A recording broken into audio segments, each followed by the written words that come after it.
नमस्कार प्यारे बच्चों, कैसे हो सारे। उम्मीद करता हूँ सब अच्छे होंगे, मस्त होंगे, तंदुरुस्त होंगे और भावी शिक्षक का सपना जो करके खूब तैयारी कर रहे होंगे।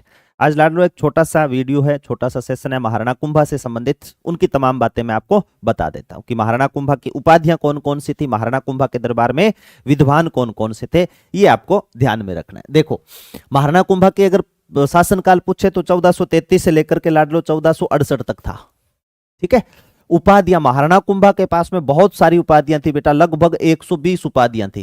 कितनी उपाधियां थी? 120 उपाधियां थी महाराणा कुंभा के पास में। कौन कौन सी थी गुरुजी? इनके पास में बेटा उपाधि थी हाल गुरु, दान गुरु, छाप गुरु, चाप गुरु, धीमान, ठीक है, अभिनव भारताचार्य, राणो रासो, अश्वपति, गजपति, गणपति, वीणावादे, निर्भय नरेश, हिंदू सुल्तान भी बोलते हैं, नंद नंदीश्वर, नव्य भारत, निशंख, निर्भय नरेश। सबसे ज्यादा उपाधि धारण करने वाला राजस्थान का कोई शासक है? महाराणा कुंभा है। बहुत सारी उपाधियां थी बेटा इनके पास में।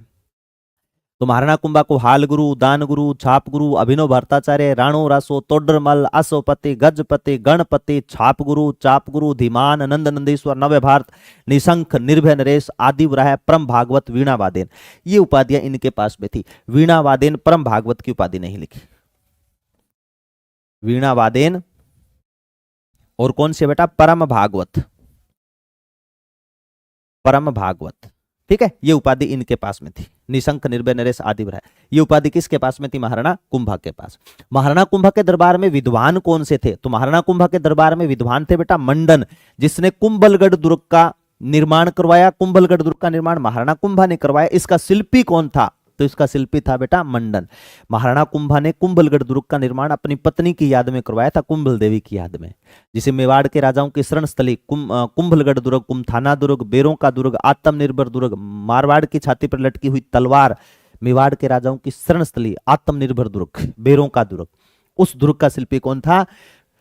मंडन था। यह वह कुंभलगढ़ दुर्ग है जिसके अंदर वीर शिरोमणि महाराणा प्रताप का जन्म हुआ। यह वह कुंभलगढ़ दुर्ग है जिसके अंदर आपके महाराणा सांगा का जन्म हुआ था बेटा। यह वह कुंभलगढ़ दुर्ग है जिसके अंदर ऊपर का भाग जो कटारगढ़ है, जिसे मेवाड़ की आंख कहा जाता है, जिसके अंदर महाराणा कुंभा कभी निवास किया करते थे, जहां पर महाराणा कुंभा की हत्या कर देता है उसका बेटा उद्दा, वो कुंभलगढ़ दुर्ग था। महाराणा कुंभा के दरबारी विद्वान मंडन के ग्रंथ कौन कौन से? बेटा राजवल्लभ सबसे मोस्ट इंपोर्टेंट है, राजवल्लभ। इसके अलावा रूप मंडन, प्रसाद मंडन, देव मंडन, कोदंड मंडन, देवमूर्ति प्रकरण, ठीक है। इनमें थोड़ा सा अध्याय ध्यान में रखना। राजवल्लभ में कितने अध्याय है गुरुजी? 14 अध्याय। रूप 6 अध्याय। देवता को प्रसाद चढ़ाओगे 8-8 रुपए का, तो इनमें कितने कितने हैं? 8-8 आ जाएंगे, ठीक है। मंडन का भाई था नाथा, पूरा खानदान ही इनका देख लो एक जैसा ही है। इसने भी स्थापत्य कला से संबंधित ग्रंथ लिख दिया था। कौन सा? वास्तु मंजरी। मंडन का बेटा था लाडलो, जिसका नाम क्या था? गोविंद, ठीक है। उसने भी कला निधि, उद्धार धोरणी, द्वार दीपिका, सार समुच्चय जैसे ऐतिहासिक ग्रंथ लिखे थे। कौन से ग्रंथ लिखे? कला निधि। इसमें शिखर की जानकारी मिलती है। किसकी जानकारी? शिखर की। उद्धार धोरणी, पुनः निर्माण कोई चीज का कैसे करेंगे उसकी जानकारी। द्वार दीपिका, नाम से पता चल रहा है ना, द्वार से संबंधित। सार समुच्चय, ये आयुर्वेद से संबंधित है। देख लो, सभी की सभी ज्ञाता था, ठीक है। इनके दरबार में एक और व्यक्ति इसका नाम था, जिसका नाम था बेटा मेहाजी, जिसने तीर्थमाला ग्रंथ लिखा था और 120 तीर्थों का वर्णन किया है। किसने तीर्थों का वर्णन किया गुरुजी? 120 तीर्थों का लाडलो वर्णन किया है। एकलिंग महात्म्य ग्रंथ किसका है? कान्ह व्यास का। कौन सी लैंग्वेज में है गुरुजी? संस्कृत भाषा में। कौन सी भाषा में बेटा? ये संस्कृत भाषा में है। और याद रखना, एकलिंग महात्म्य किसका ग्रंथ माना जाता है? कान्ह व्यास का। इसका पहला भाग राजवर्णन है बच्चों, पहला भाग राजवर्णन, ठीक है। और इसका निर्माण समय किसने लिखा था? महाराणा कुंभा ने किया था। पहला भाग किसने लिखा था? समय महाराणा कुंभा ने लिखा था। यह भी बेटा आप ध्यान में रखना। अब देखो संगीत राज,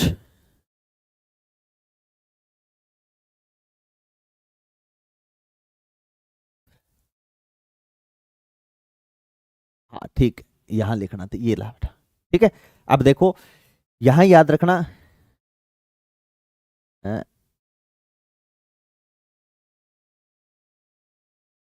महाराणा कुंभा यहां करो और इसको काटो, कोई बात मैं कर देता हूं, सही बेटा।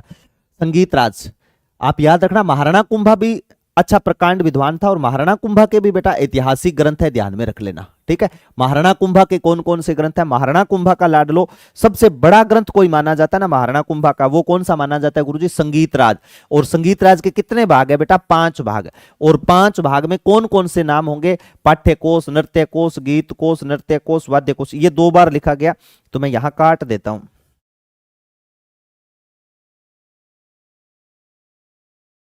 नृत्य कोश आए 2 बार, रस कोश कर देता हूं यहां पर।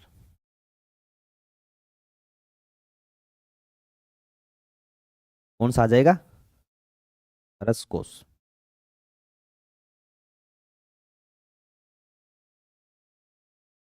रस कोश, ये ध्यान में रख लेना, ठीक है। कौन कौन से हो गए?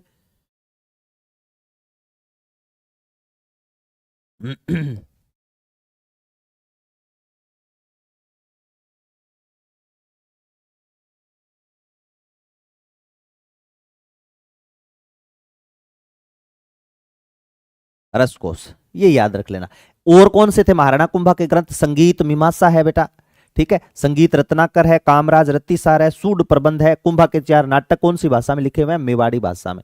अगर आपको ये संगीत राज के नाम नहीं याद रहे ना कि गुरुजी ये नाम कैसे याद रखेंगे, तो आप इसमें एक ट्रिक याद रख सकते हो। वो अमिताभ बच्चन का गाना है ना, खाई के पान बनारस वाला, गीत गाते हैं ना, कौन सा गीत?